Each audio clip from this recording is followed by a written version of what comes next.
देव के कमरे से उसके गाने की आवाज़ आ रही थी। तारा ऋषभ हैरान से एक दूसरे को देख रहे थे। ऋषभ मुस्कुरा उठा और अंदर कमरे की ओर बढ़ा। तारा भी उसके पीछे गई। देव की नज़र जब ऋषभ पर पड़ी तो वह चुप हो थोड़ा नाराज़गी से उसे देखने लगा। ऋषभ, आखिर तूने गाना गाकर दिखा ही दिया। देव, हाँ, वो भी सिर्फ तेरे लिए। मैंने अपनी शर्त पूरी कर दी है। अब तो तू कहीं नहीं जाएगा ना? ऋषभ, बिल्कुल नहीं जाऊंगा। मंजीत माँ, जो देव को अचानक गाते हैरान से देख रहे थे, उन्हें अब समझ में आया कि देव क्यों यूं ही बैठे बैठे अचानक गाने लगा था।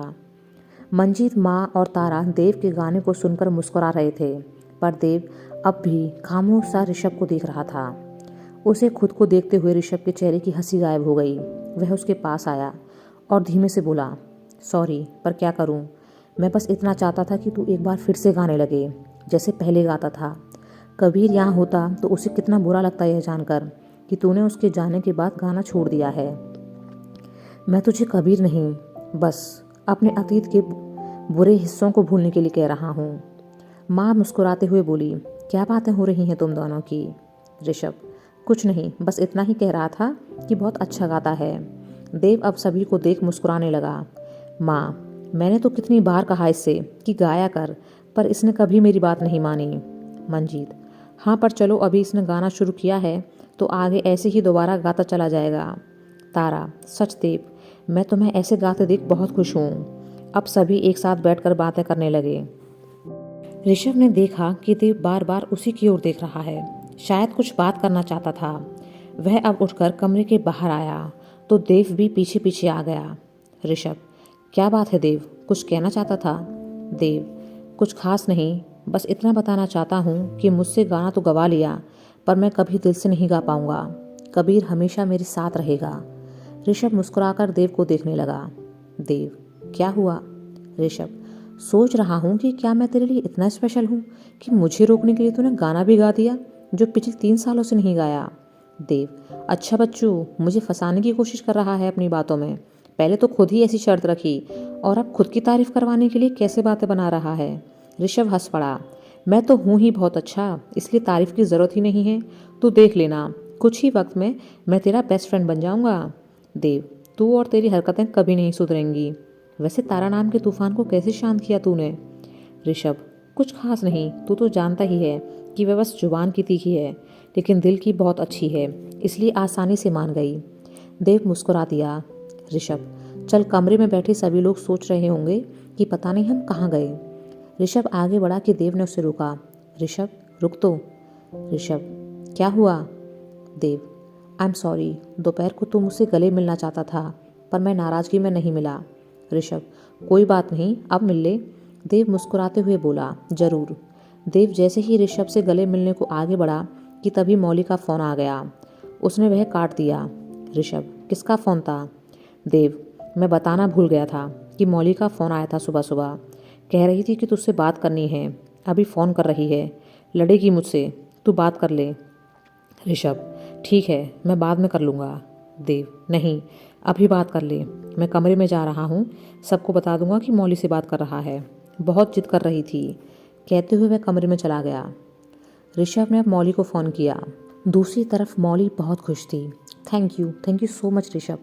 मुझे देव ने कुछ देर पहले मैसेज कर बताया कि तुमने कैसे उससे गाना गवाया है। मैं बता नहीं सकती कि मैं कितनी खुश हूँ। तुम बस हमेशा यूं ही मेरे देव के साथ रहना, उससे कभी दूर नहीं जाना और ना ही धोखा देना। तुम नहीं जानते कि वह कितना परेशान था तुम्हारे जाने के बाद। प्लीज़ दोबारा ऐसे मत बोलना। ऋषभ चुपचाप उसकी बातें सुन रहा था। मौली, एक बार को तो लगा कि कुछ ठीक नहीं होगा, पर तुमने सब ठीक कर दिया। ऋषभ, तुम खुश तो हो ना मौली? मौली, खुश नहीं, बहुत खुश हूँ। तुम कबीर की तरह मेरे अच्छे दोस्त हो। अच्छा सुनो, कुछ ही दिनों बाद हमारी शादी की रस्में शुरू हो जाएंगी। तुम दोबारा गायब मत हो जाना सगाई की तरह। इस बार देव का तो क्या कहूँ, पर मैं खुद कोई रस्म नहीं करूँगी अगर तुम गायब हुए तो।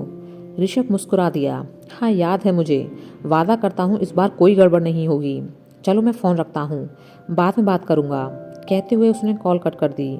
वह कमरे की ओर बढ़ा और दरवाजे पे ही खड़ा हुआ बोला, आप सभी लोग बातें करें, मैं थोड़ा आराम कर लेता हूँ। कल रात भर नहीं सो पाया था, ऊपर से सफर की थकान भी है। वह मुस्कुराता हुआ वापस अपने कमरे में लौटा। उसके चेहरे पर हंसी का नामो निशान तक नहीं था। कितना नाटक करना पड़ता है अपनों को खुश करने के लिए। वह शांत सा सोफे पर बैठ गया और गहरी सोच में डूब गया। कुछ देर बाद तारा उसके कमरे में आई तो उसे उदास देख कबीर की याद आ गई। कैसे बुरी तरह चेहरा उतर गया है इसका। वह दूर से ही उसे देख रही थी कि फिर मुस्कुरा उठी।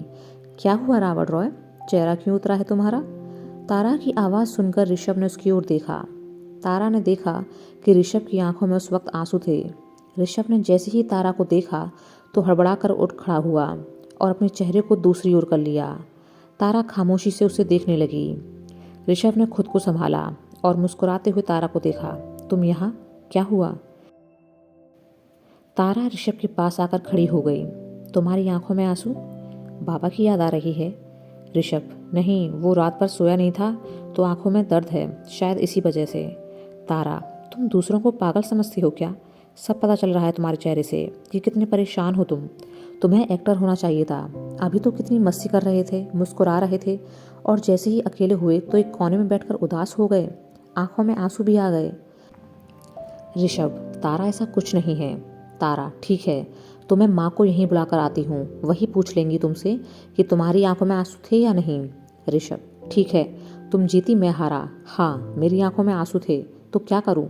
बस पागलों की तरह हर वक्त हंसता रहूँ, या मेरी ज़िंदगी में सब कुछ अच्छा चल रहा है जो जश्न मनाऊँ? तारा ने देखा कि ऋषभ का गुस्सा बढ़ता जा रहा था। मैं तो बस थोड़ा मजाक। ऋषभ, हर बात मजाक की नहीं होती। दोनों दोस्तों की वजह से ही तो लौट कर आया हूँ, लेकिन वो खुद ही परेशान हैं। उनके सामने अपना दर्द नहीं दिखा सकता। मैं कमज़ोर नहीं हूँ, पर कभी कभी थक जाता हूँ नाटक करते करते। ऋषभ के गुस्से को देख तारा चुप हो गई। तारा, मैं तो बस तुम्हारा अच्छा। ऋषभ गुस्से में जोर से चिल्लाया। बस बस करो तारा, अब एक शब्द और मत बोलना। तारा उसका यह रूप देख सहम गई। ऋषभ की इस हरकत से उसकी आंखों में आंसू आ गए। उसका बेरुखी से बात करना तारा को जरा भी अच्छा नहीं लगा। उससे किसी ने भी इस तरह ऊंची आवाज़ में बात नहीं की थी। ऋषभ ने जब तारा की आंखों में आंसू देखे तो उसे एहसास हुआ कि वह शायद गुस्से में तारा से कुछ ज़्यादा ही रूड हो गया था। वह थोड़ा शांत हुआ और कुछ बोलता कि तारा गुस्से में वहाँ से चली गई। ऋषभ 2-4 कदम उसके पीछे चला। तारा, सॉरी, मैं बस गुस्से में, सुनो तो। पर तारा नहीं रुकी और देव के कमरे में चली गई। ऋषभ अब वहीं खड़ा रह गया। यह अभी जाकर माँ को शिकायत करेगी और फिर माँ मुझे डांटेंगी। मुझे भी क्या जरूरत थी तारा पर गुस्सा करने की। खामखा रुला दिया उसे। वह खुद पर नाराज होता हुआ वापस कमरे में आ बैठा। तारा कमरे में आई। माँ, कहाँ है ऋषभ? तारा का एक बार तो मन हुआ कि माँ को सब बता दे कि किस तरह उनके लाडले ऋषभ ने उस पर गुस्सा किया है, पर वह फिर चुप रह गई। माँ, तारा क्या हुआ? तारा, माँ, वह फ़ोन पर किसी से बात कर रहा था तो मैंने थोड़ी देर इंतज़ार किया, फिर वापस आ गई, कहकर वह एक और उदास सी बैठ गई। माँ, इन लोगों के काम ही खत्म नहीं होते। कुछ देर बाद ऋषभ वहाँ आया। उसने देखा कि माँ चुपचाप उसे ही देख रही थी। ऋषभ ने तारा को देखा तो उसने गुस्से में दूसरी तरफ मुँह कर लिया। माँ कुछ कहती उससे पहले ही ऋषभ बोल पड़ा। सॉरी माँ, मैं तो बस। माँ मुस्कुराते हुए बोली, कोई बात नहीं, हम समझ सकते हैं कि तुम लोगों का काम कितना ज़रूरी है। मेरे पास तो बैठ। ऋषभ ने हैरानी से तारा को देखा। इसका मतलब तारा ने माँ को कुछ भी नहीं बताया। तारा उसकी तरफ नहीं देख रही थी। ऋषभ समझ गया कि तारा अभी भी नाराज है। वह माँ के पास आ बैठा और बातें करने लगा। तारा ने एक बार भी उसकी ओर नहीं देखा और ना ही कुछ बोला। थोड़ी देर में वहाँ देव और मंजीत भी आ गए। कुछ ही समय में देव ने ऋषभ तारा के बीच की खामोशी भांप ली, पर वह चुप रहा। देर रात मंजीत, देव, तारा माँ को होटल छोड़ने जा रहे थे कि ऋषभ बोला, मंजीत तू आराम कर, मैं चला जाता हूँ देव के साथ। मंजीत, नहीं यार, कोई बात नहीं, तू कह रहा था ना कि थका हुआ है तो तू आराम कर।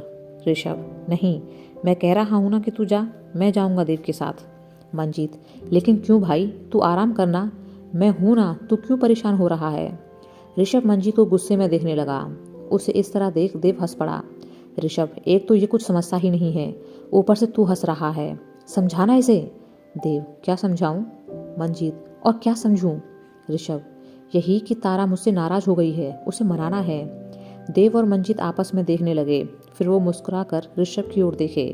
ऋषभ, ऐसा कुछ भी उल्टा सीधा मत सोचो, वह बस मैंने थोड़ा डांट दिया था उसे और वो रो गई थी। दोनों दोस्त अब उसे गुस्से से खा जाने वाली नज़रों से देखने लगे। मंजीत, यह ठीक नहीं किया तूने, हम बिल्कुल भी बर्दाश्त नहीं करेंगे अगर कोई तारा का दिल दुखाता है तो। ऋषभ, अब जाकर माफ़ी मांगना चाहता हूँ, लेकिन वह मुझसे बात करने को तैयार नहीं है। माँ के सामने नहीं मांग सकता, वरना वो भी नाराज़ होंगी। मंजीत, तू सच में रावण है, तभी सोचूं कि वह इतनी शांत कैसे है। चल ठीक है, लेकिन दोबारा उसे ऐसे तंग करने की सोचना भी मत, वरना वो तुझे बाद में देखेगी। पहले हम तेरी जान निकाल लेंगे। देव, कबीर के बाद तारा हमारी जिम्मेदारी है। ऋषभ, हाँ हाँ समझ गया। देव और ऋषभ बाहर इंतजार कर रही माँ और तारा की तरफ चल दिए। कुछ देर बाद सभी होटल पहुंचे। देव माँ को साथ लेकर कमरे की ओर बढ़ चला। तारा जैसे ही आगे बढ़ी कि ऋषभ पीछे से बोला, सॉरी, माफ़ कर दो मुझे, मेरा मूड खराब था तो तुम पर गुस्सा उतार दिया। तुम भी तो छोटे बच्चों की जैसे चुगली करने जा रही थी माँ से। तारा ने उसे कोई जवाब नहीं दिया और आगे बढ़ गई। ऋषभ मन ही मन सोचने लगा कि पता नहीं कितने पापड़ बेलने पड़ेंगे। चारों कमरे में आए। देव ने ऋषभ से इशारों में पूछा कि क्या तारा से बात हुई, तो उसने नाम में से हिला दिया। थोड़ी देर तक वहीं बैठ ऋषभ और देव कमरे से बाहर चले गए। कुछ समय बाद देव तारा के पास आया। तुमसे कुछ बात करनी है। तारा उसके साथ बाहर निकल आई। थोड़ी दूर जाकर दोनों एक ओर खड़े हो गए। तारा, कहो क्या बात है। देव कुछ बोलता उससे पहले ही ऋषभ पीछे से आया। थैंक यू देव, अब तू जा सकता है। तारा हैरान सी उन दोनों को देख रही थी। तारा, देव तुम मेरे दोस्त हो या इसके? तुमने इसके लिए झूठ बोला? देव, मैं बस इतना चाहता हूँ कि मेरे दोनों दोस्त आपस की परेशानी को हल कर लें। मैं ऋषभ की तरफदारी भी नहीं कर रहा हूँ, बस इतना कह रहा हूँ कि हम सब साथ रहें और खुश रहें। ऋषभ, मैं बाहर गाड़ी में तेरा इंतज़ार कर रहा हूँ, जल्दी आना। कहते हुए वह वहाँ से मुस्कुराता हुआ चला गया। ऋषभ अब तारा को देख मुस्कुरा रहा था।